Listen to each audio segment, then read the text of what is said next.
On July 22, 2025, the world bid farewell to Ozzy Osbourne, the Prince of Darkness who first roared onto the scene with Black Sabbath in 1968.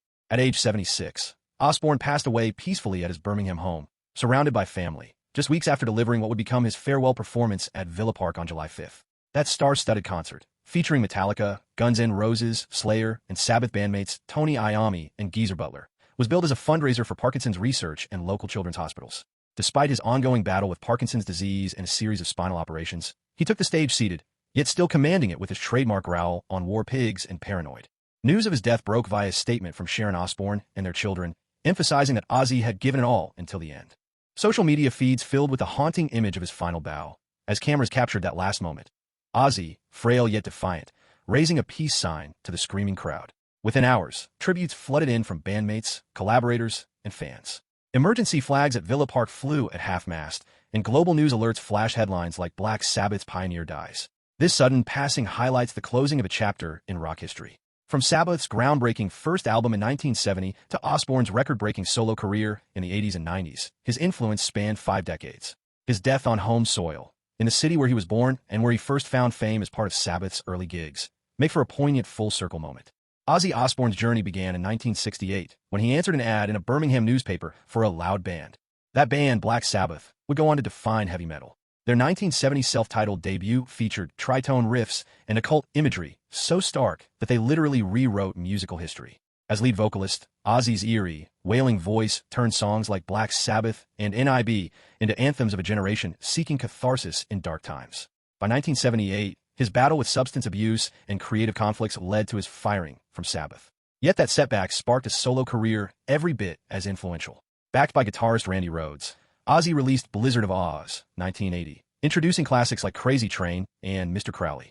He kept reinventing himself through collaborations with Zakk Wylde, Rob Halford, and others, racking up 12 solo studio albums and selling over 100 million records worldwide. Offstage, his life was no less legendary. His marriage to Sharon Osbourne, daughter of pioneering manager Don Arden, became one of rock's most stable partnerships. They weathered scandals like the infamous 1982 bat-biting incident, turning into folklore rather than downfall. His 1982 arrest for urinating on the cenotaph in London only deepened his reputation as rock's unrepentant outlaw. In later years, Ozzy confronted Parkinson's disease, foam-spitting fits, and multiple spinal fusions. Yet he refused to retire until he could no longer stand or sit on stage. His July 5th final hoot at Villa Park was not just a concert, but a testament to determination. Footage showed him laughing with Iommi backstage, then returning to belt out one more chorus.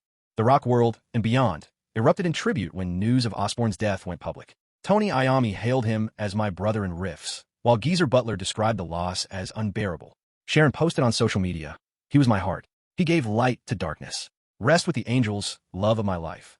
Fellow Trailblazers James Hetfield of Metallica and Axl Rose of Guns N' Roses both canceled tour dates to attend memorials. Fans paid homage globally. In Los Angeles, a spontaneous gathering outside the Whiskey A Go Go saw thousands lighting smartphones and Osbourne's signature cross salute. In Tokyo, metalheads held a candlelit vigil beneath a giant billboard projecting Sabbath album covers. The hashtag Ozzy Forever trended in 48 countries, accompanied by fan art and childhood photos. Celebrities from other genres joined in. Sir Elton John tweeted, "He showed us how to live free. We'll miss him dearly." Lady Gaga posted a video of herself backstage during Final Hoot, mouthing, "Thank you, Ozzy." Even the British Prime Minister issued a statement noting Osbourne's cultural impact and charitable work, especially his fundraisers for Parkinson's and children's hospitals. Social media sentiment showed deep collective grief. A YouGov poll found 72% of respondents felt personally saddened by his passing, while 85% believed his music would endure for generations. Even casual listeners, who knew him only from reality TV shows like The Osbournes, reflected on a life lived loud and authentic. Ozzy's death has generated waves beyond mourning. First, streaming numbers spiked dramatically. Spotify reports a 450% increase in Black Sabbath and Ozzy solo streams, pushing tracks like Paranoid and No More Tears back into global top 50 charts. Vinyl sales for Sabbath's original albums sold out within 24 hours on major platforms. Second, his passing has shown a spotlight on Parkinson's research. Donations to the Michael J. Fox Foundation and other charities doubled in the week following his death. The Parkinson's UK charity announced a new Osbourne fund to accelerate neurodegenerative disease trials, leveraging his final show's proceeds. Third, a new wave of merchandise has flooded the market. Vintage tour shirt replicas, limited edition guitar picks, and even a collaborative Ozzy-themed energy drink, all approved by the Osbourne estate to funnel royalties into his chosen causes. Fourth, musicians across genres are revisiting Sabbath's heavy riffs. Guitar instructors in Nashville report a surge in lessons teaching the iconic tritone chord progression, while jazz artists sample Osbourne's vocals in experimental tracks, highlighting his cross-genre legacy. Finally, media rights negotiations are underway for a feature documentary on Ozzy's life. Leading platforms like Netflix and HBO are in talks to secure exclusive footage from Villa Park's farewell concert and behind-the-scenes archives, promising the most comprehensive look at his 57-year career. Ozzy Osbourne's life was a study in extremes, boundary-pushing music, headline-grabbing antics, and a surprising depth of resilience. He transformed the tritone into the devil's interval, giving voice to generational angst. But beyond the shock rock caricature lay a performer with a gift for storytelling. His lyrics mixing gothic horror with introspection, enabling fans to confront darkness with defiant humor. His impact on Black Sabbath paved the way for countless metal subgenres: doom, thrash, black metal, and more. Bands from Slipknot to Ghost trace their roots to that first Sabbath riff. As a solo artist, he proved reinvention was possible, embracing pop metal elements without diluting his core identity. Offstage, Ozzy's openness about addiction, mental health struggles, and physical frailty humanized him. The Osbournes reality show revealed a more vulnerable man, a father, a husband, a survivor.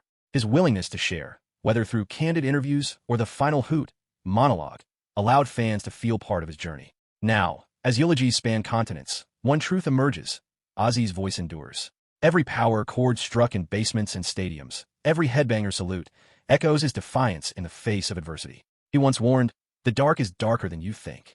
Yet he also sang, "No more tears," a promise of healing through communal catharsis. That duality, embracing darkness to find light, is the essence of his legacy.